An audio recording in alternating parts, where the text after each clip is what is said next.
Hello, Ehsan. Welcome. Thank you for joining me today. Hi, Joey. Thank you very much for the invite. You are a fascinating person. As someone I really look up to. I feel like you're always put together, on point, and just full of charisma and you have a beautiful beard. I've always been very jealous of your beard. Appreciate it. Try to keep it trimmed. Yeah. Well, great. Well, we're exactly on the other side of the world. I know it's like 9 p.m. for me here in Las Vegas and it's 9 a.m. for you in Dubai. That's So true. thank you for coordinating. But Ehsan, tell me a little bit about you. Like, how did you end up in Dubai right now? And, maybe even where did you grow up and how's that, how did this happen? How are you in Dubai right now? Well, just to make a long story short, I mean, a little bit of a citizen of the world. So I born in Iran, moved to Sweden when I was 6 years old. So let's say dual nationality, I would say. So I have my Persian background and then grew up in Sweden. Also have that Swedish Scandinavian culture. And then I've lived in a lot of different places. I lived in Paris, Brussels, and then I moved to Southeast Asia. So I've been into Indonesia, Jakarta. I've been to Singapore. I've lived in Bangkok. I was in Turkey for a while during COVID, and then moved back to Sweden, and now I ended up here in Dubai. So Wow, I've been in a lot of different places. that's crazy. That's what was your favorite place and maybe least favorite place? Maybe you can't say. I mean, every place has its own charm. If you really explore the country you're in, I mean, all countries have nice spots, hidden treasures, I would say. But Bali, I would say, in Indonesia is definitely one of the top ones there. Yeah, Bali's cool. I didn't. That's so cool. And I love Iran. I remember I moved my family away from Dubai not long ago, and you just moved your family to Dubai. Dubai is one of the coolest places on earth, but it's really close there, especially if you go up to Ras Al Khaimah and Musandam in Oman, you can almost see Iran. Never been Oh. there. I would love to go someday, but some of the best biryani I've ever had was some Omanis, but it was Iranian. Yeah, Super good. interesting. Yeah, the food is amazing here. You have a lot of different cultures being gathered here in Dubai, and yeah, you can find anything here actually. Okay. Amazing. Do you speak Persian or Farsi or Yeah, Farsi, yeah, definitely, Farsi? for sure. I'm And what multilingual. about and what about Swedish? Swedish as well, of course. Oh yeah. So Persian, Swedish, English, French. So I would say I speak four, but I can negotiate in five. So when I was in Indonesia, I actually had to learn to negotiate in the local language, Bahasa. Oh, Uh, really? yeah, as a foreigner, they always try to take advantage of you. So quickly I had to make sure that I understood what they were saying, around the table, and be able to, make sure they understand that I know how to deal, and make sure that they don't rip me off. Yeah, yeah. That's awesome. Yeah. You're a good guy to know then, because I wish I knew multiple languages. I know all the bad words in Spanish, maybe enough Spanish to get into trouble, but I don't know it well enough to get out of trouble, you know? That's a bad combo, man. That's a bad combo. Well, tell me about growing up in Sweden. What's something that you remember as a tradition or just a childhood memory growing up in Sweden, or even Iran if you want to talk about that, but I feel like most of your childhood memories might come from Sweden. Yeah, for sure. I mean, Christmas is a big part of it. That's a big holiday in Sweden from the Swedish culture, but then from the Persian culture, we have our own New Year's Mm, celebration that occurs, in March. I think it's English is called, the Winter Solace. Could that be mm, right? Or yeah. Spring Solace? Yeah. So that one is celebrated in the Persian culture, and that's the time, where the whole family is gathered. Especially when you're a kid, that those two events, which is also part of the different cultures. Swedish one is Christmas, and then the Persian one is the Persian New Year. So those are actually memories I really cherish and remember. That's awesome. Yeah, we had some friends in Dubai that were in Sweden and Finland, and I guess there's an ongoing argument like who really has the North Pole. Where Ah, does Santa Claus really live? Is it Sweden or where is it? I think it's Finland, but yeah, Finland? I'm sure they'll argue that for eternity. Oh, oh, Yeah. good, good.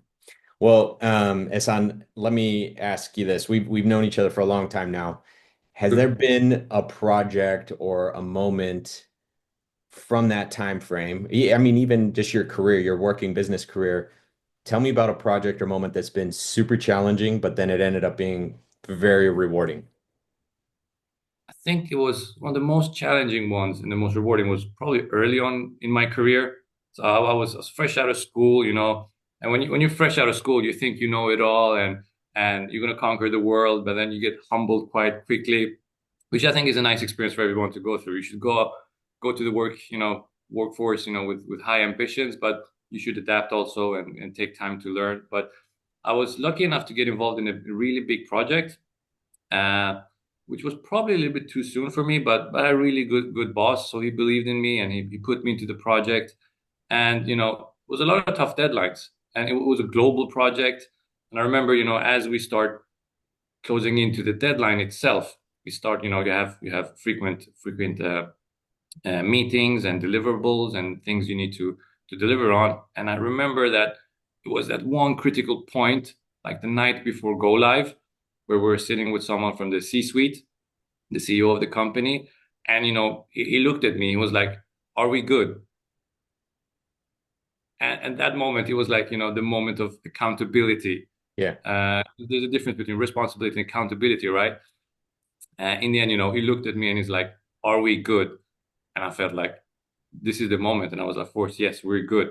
So I learned a lot from that whole project and the fact that at the end, you have a senior person looking at you and say, believes in you and believes in what you say despite your age and so on. So I really remember those managers I had back then, Yeah. which I'm still in contact with as mentors.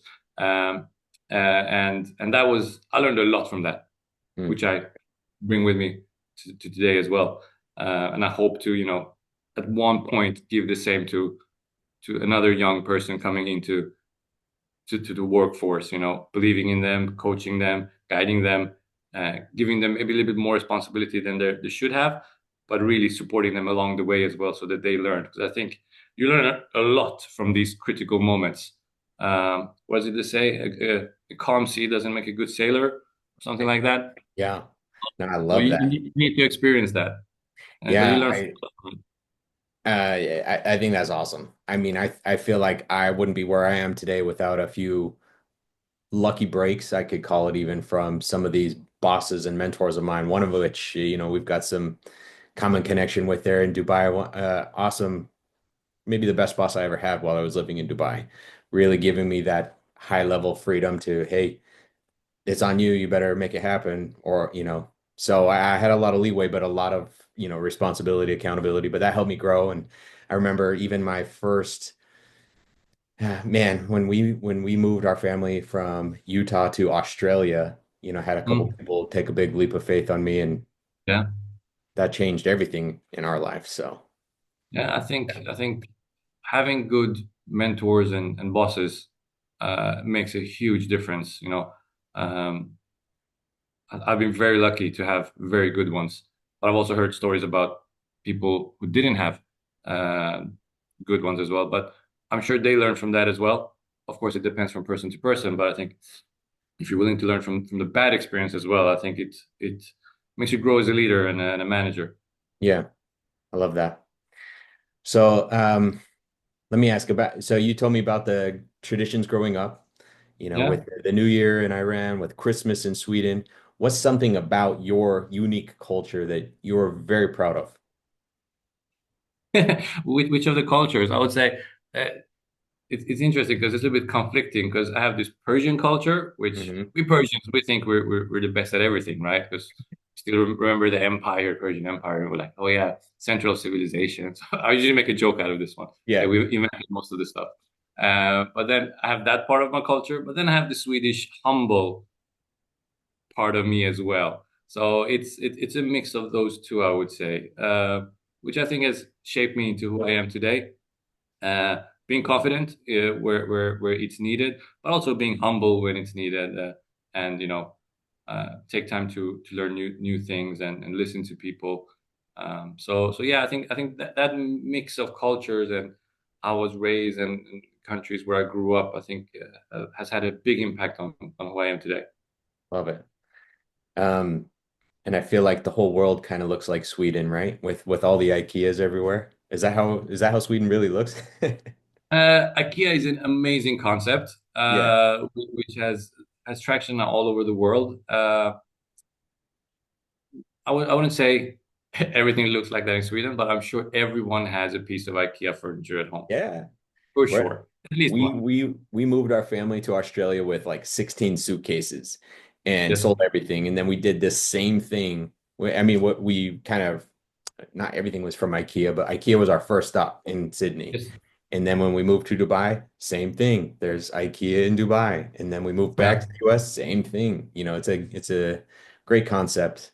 And anyway, I was randomly for some reason I end up at IKEA for something. And I always think of you though. I'm like, oh, I wonder yeah, if and son would have these meatballs or this little ice yeah. cream cone. But the fun thing with IKEA is that IKEA also has this corporate culture, and it feels like everywhere in the world I go see IKEA, it feels a little bit like home, especially Yeah. with the colors, the yellow Yeah. and blue. It feels a little bit like home, and then you have the food there, of course. But the interesting thing is, regardless where you are in the world, and someone you always end up, putting together your own furnitures from IKEA. Yep. That's also quite funny. So of course we bought a few pieces here as well. But my wife is an interior designer, so she's very picky. Oh. Uh, so not too much IKEA, but of course they have a great assortment, and I think the design has improved a lot. Oh, for sure. I mean, Yeah, they're making life easy for people. That's awesome. I think So, everyone has a few Allen keys at home from IKEA laying somewhere. so we'll skip the food from IKEA, but I want to hear what's the food that everyone needs to try from both countries, from Iran and from Sweden. Like, what's something that everybody needs to try? It could be a dish, a drink, a sweet. Yeah, I mean the good thing in Dubai is that if you're in Dubai, you can probably have them all. You could Yeah. have the Persian, you can have the local, probably Swedish. Persian food is famous for its kebabs, of Uh-huh. course, and stews. So if you ever want to try that out, go for that one. Local shawarma here in Dubai is amazing. Yeah. Of course, Indian is also really really good. In Sweden, meatballs, give it a try.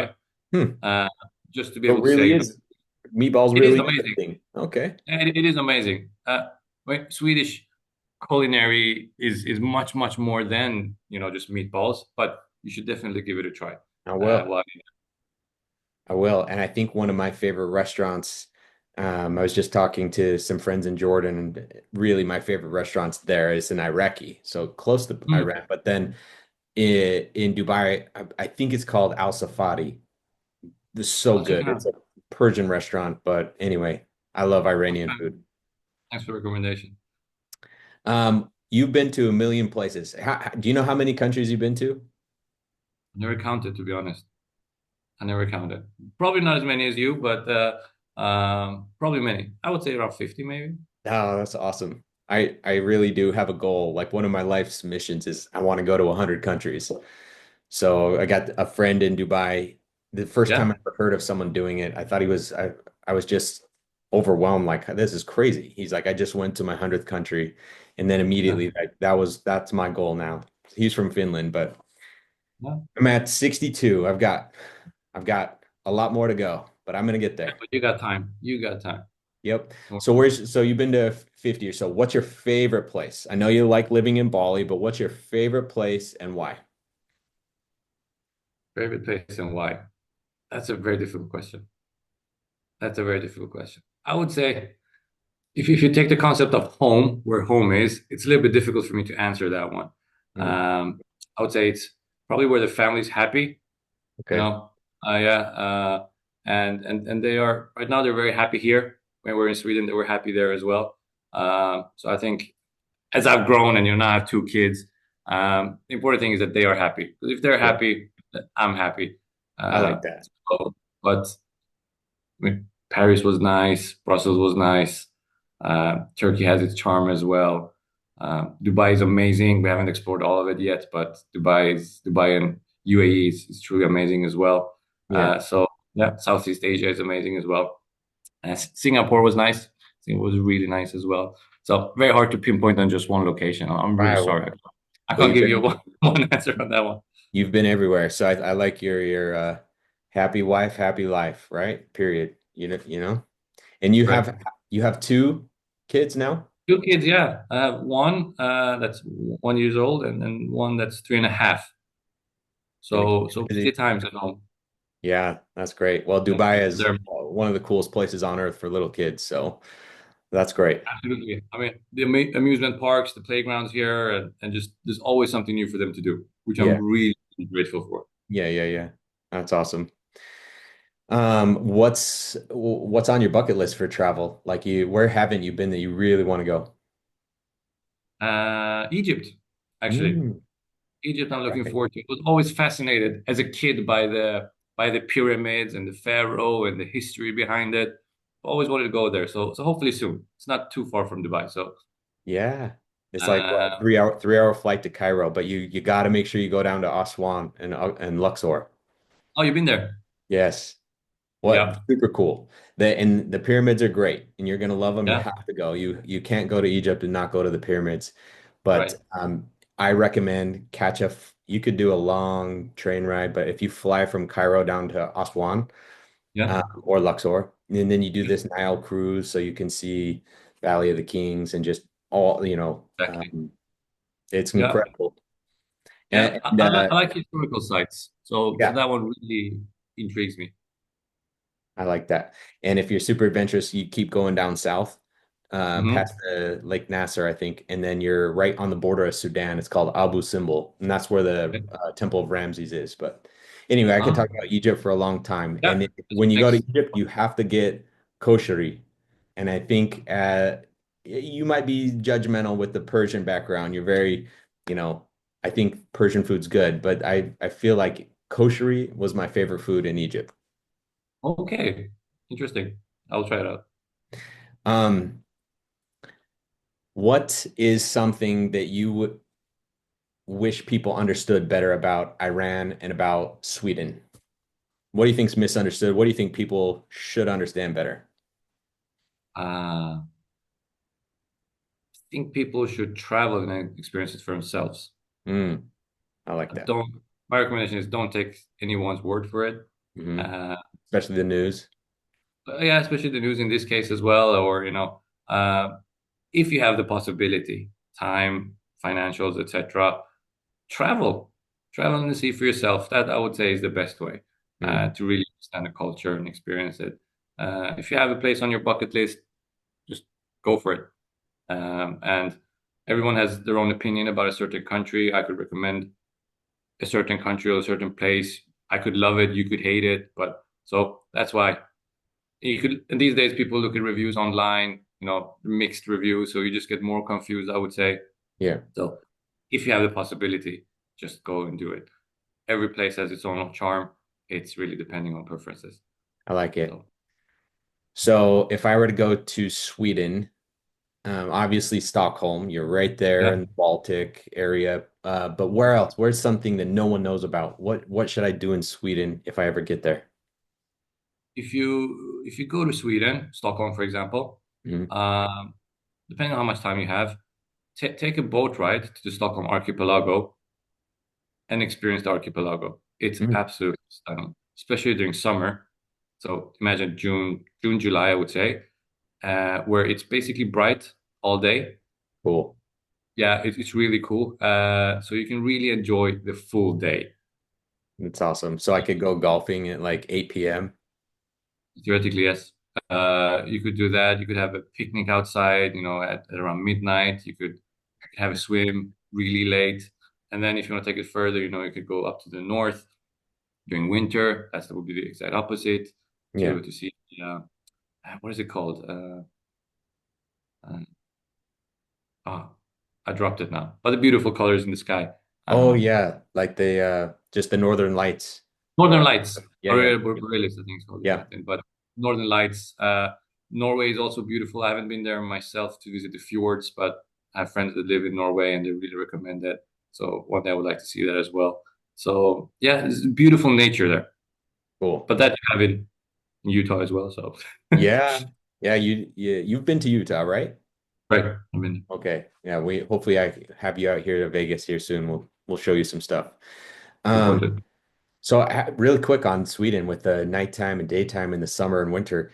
Do you have Yeah. like blackout curtains for the summer so you can go to sleep? And then how do you deal with light and how do you get your light sunlight in? Do you have like ultraviolet lights in the house in the winter? No, no, you adapt quickly. Nice. So summer is amazing. You know, the whole country blooms and people are happy. They're outside, extremely social, and you experience a little bit of the opposite during the winter, where it's like pitch dark around 2 p.m. So it's dark when you go to the office. It's dark when you leave the office, uh, and you don't have the proper snow as you had back in the days. Mm, So so you get a lot of like slushy snow mixed with rain and the it's just worst. terrible, terrible. But yeah, it's like these really polar opposites. You know, summer and winter in Sweden Yeah, are really really different. But then of course you can go more further north and you can do the skiing, etc., which is really nice. But yeah. central Stockholm during winter is nothing I would recommend actually. Sorry. Yeah, no, that's a big reason. I always say that's why I moved away from Utah. I couldn't handle the winters. So we went to Oh, Australia. Still got chilly in the winter there. I did know that. And then in Dubai, yeah. Dubai is perfect. Dubai winter Yes. is the best on earth. And then everyone said, "Oh, Vegas winter, it's not that bad. It's like Dubai." And they're all liars because it gets really cold in Vegas, but not cold enough for snow. Just cold How enough to bug cold? me.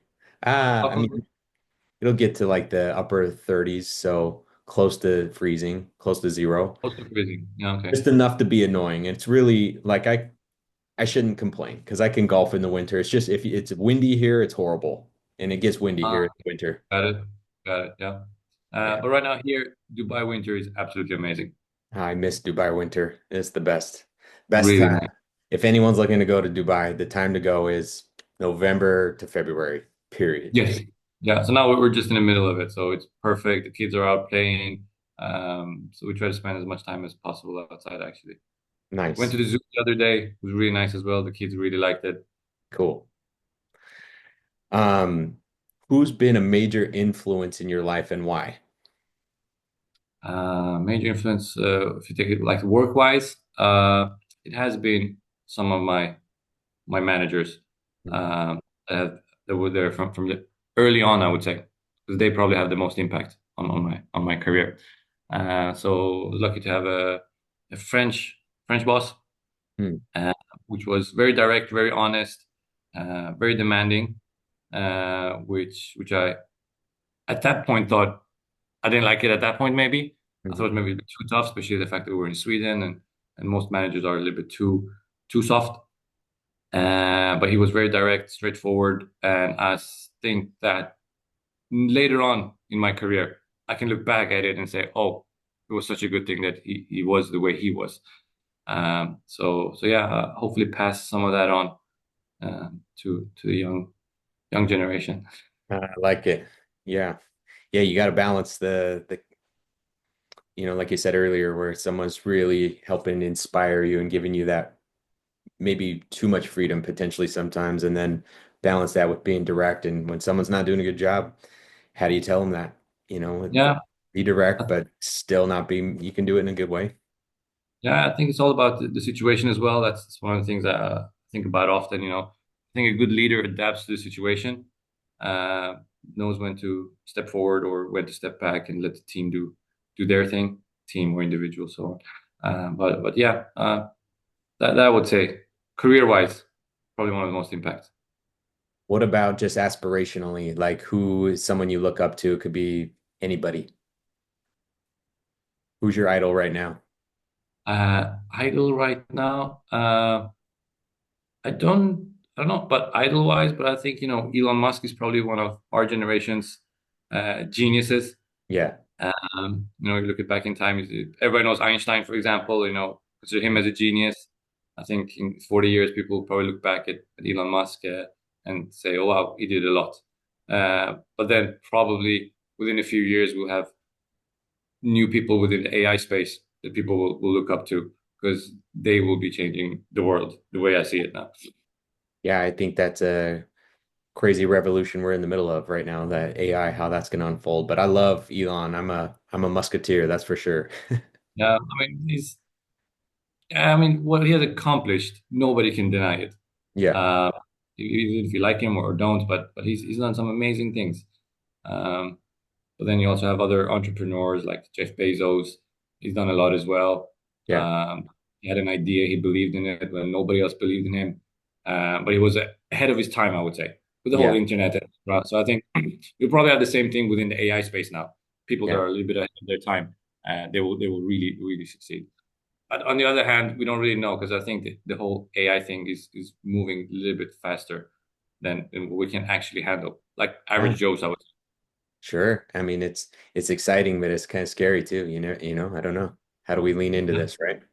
yeah, absolutely. So I hope it allows us to, everyone's afraid of it taking away jobs, but I hope it just allows more freedom for us to get more creative and, more accessible globally. Like just like seriously, it'd be fun to be talking like you and I are talking, but I could be in the middle of Iran and live translating with the AI to someone in Farsi or Persian or Swedish. I think there's endless possibilities of just making life fun and different and opening up so many different things that we've never even thought of. Yeah, I think that already exists because I saw was it a convention the other day? There was glasses, that could Yeah, do it for you. yeah, You just yeah. put them on, and it translates live. I think the key thing for us to really enjoy AI is to understand how we can train the AI to know who is Joey or who is Ehsan. Hmm. So make a recommendation. Where should I go for dinner tonight? Hmm. It knows your preferences. It knows what you liked, and based on previous data points, it will be able to adapt the answer to who Joey is. Hmm. So I think that's when we start, really really enjoying it on that level. And so it doesn't because right now in a lot of cases, especially early on with ChatGPT, it just gave you words and it looked at online data and looked at what had generally good reviews, but it was not maybe what you were looking for. So I Sure. think hopefully we have everyone will have their own AI assistant that knows us really well, and whatever they say, recommendations and or the work will be adapted to Yeah. the individual.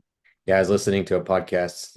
I think it was on the All In podcast. I like these guys like Chamath, Polyhapatia, David Sachs, Freeberg, and those guys are all geniuses. They did Mm. stuff with PayPal and Musk in the beginning, but they were talking about AI because again, we don't know what's going to happen. But one of the best ways for it to police is everybody having their own version of the AI. So each AI is kind of protecting itself and they're all kind of self-policing each other because again like you said whoever controls that you don't want one Yeah, person controlling all of the AI. Anyway, we could talk AI for probably yeah, 3 hours. definitely. It's extremely interesting topic, and it moves so fast. But Yeah, yeah, I do believe in everyone will have their own AI assistant in the yeah, future. I like that. um if you could go back 10 years and talk to Essam and give some advice, what would it be? Buy bitcoins, probably. Yeah, that's uh, smart, and buy them uh, and hodl. Probably no, but maybe understand focus more on tech, be a little bit ahead of the curve. I mean, if you take the Bitcoin thing a little bit further, start understanding blockchain and how that works, because I do believe that some of these things will definitely be the future. Mhm. But focus more on tech. So that's why I'm trying to do a little bit. I'm trying to catch up a little bit now, Yeah, uh, to really understand what's going on, uh, what's happening. But it's extremely there's a lot of information now. Unfortunately, we have this information overflow as well. yeah, yeah, Uh, there's just too much information, so we don't really know who to listen to. That's why I think podcasts are really great because then you trust that person at least, and the guests they're inviting, the questions they're asking, etc. Or someone you can believe in. But yeah, things change very rapidly, and I'm wondering, how would it look when my kids are grown-ups? Let's say in 20 years, when yeah, we right now don't know what's going to happen next month. So there's a lot of uncertainty as well. Like, what does the future hold for us, but also for our future, for our kids. yeah, So how do we prepare them for the future? That's very tricky these days, and yeah. So nervous about it, I would say, yeah, but also excited because hopefully they can really do what they love, and have an AI assistant or yeah. someone who do what they don't like. Right. Yeah, Yeah. that's deep. That's a loaded question. I like that thought though. And I like forward thinkers like you. I feel like you really changed the game in the Middle East, doing a lot of cool projects. I actually can't wait to get back to Dubai to see some of the, you're showing me some storefronts and stuff that you've been Oh working yeah, on. for sure, for Really sure. cool stuff. But I'm just glad that there's people like Ehsan out in the world that are thinking bigger than what are we doing tomorrow? Like, But anyway, I'm really happy to be in this region and in an organization that allows me to do those kind of projects. yeah, We have enormous potential here, so really happy to be here. awesome. What's something unique or funny or embarrassing about Ehsan that no one really knows about? Nobody really knows. Nobody really knows, but I can move my ears. Oh yeah? Let's see. No, I'm not gonna do it Yeah, on the okay, podcast another time. That's what, another when I time. see you in person, that's gonna be the In first thing I person. say. Yeah. And the first time I noticed it is when my glasses were moving, to be honest. I was like, Yeah, why am I moving? And I noticed that. that's I awesome. was actually moving my ears. But yeah, I usually do a lot of jokes. I can do a lot of jokes as well, but I'll leave that for next time we meet. Perfect. Yeah, and I'll have to go try some proper meatballs. Not from IKEA. I'll find some Swedish meatballs. Um, Yes, definitely. I recommend that. and then I'll get all that out of the way. What's one thing that you're really grateful for to kind of wrap this up? What's something that Isan is just grateful for? Uh, my family. So that's my wife, my kids, our little dog. Um, and my wife has always been there with me. I mean, we moved around. It's not Yeah, easy to be married to a person like me that, you know, but she's a truly amazing. And yeah, she's been with my side for a long time now. I really appreciate her. And now we have a beautiful family with kids. So awesome. that's that's something I really cherish. Uh, I I love that about you. What kind of dog do you have? Shih Tzu. Shih Tzu. Cool. Yeah, Well, Shih Tzu. I feel like I keep these short and sweet, but we're gonna have to do this again. I think there's a lot of other things that we could cover, but in as we end, a couple quick fire. Go ahead. Mountains or beach? More towards mountains these days. Okay. All right. Yeah. The wiser Beach it days are sounds the over. mountain. Okay. What's a book or movie that you always recommend? Book wise, simple short will be Freakonomics. Freakonomics. It's a good one. Anybody could read that one. Doesn't take too long, but it's really an amazing book. That's actually one of the books that got me into reading books. Oh, Was really? yeah, it had that cool was it an apple that looks like an orange or an Yes. orange that looks like an apple? Yes. Slice looks like an apple. Yeah. But yeah, it just got me thinking differently. And I'm like, oh wow, reading's cool. So Yeah. It's an eye opener. And I think there's one called Super Freakonomics as well. uh-huh.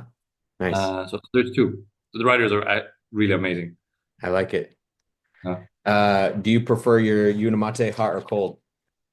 cool. Cold, same. Well, Ehsan, thank you so much for taking time out of Thank your you, Joey. morning. Um, how can people connect you or find out more about you if they want to connect with you? You can reach out through LinkedIn. LinkedIn. Okay, Yeah. cool. I'll include that in the notes. Thank you very And much. I miss Dubai, just seeing you. So Looking forward to see you here very soon. yeah, hopefully, inshallah. All right. Thank you Yeah. very much, Ehsan. We'll see you Thank you, soon. Joe. Take care. Have a nice evening.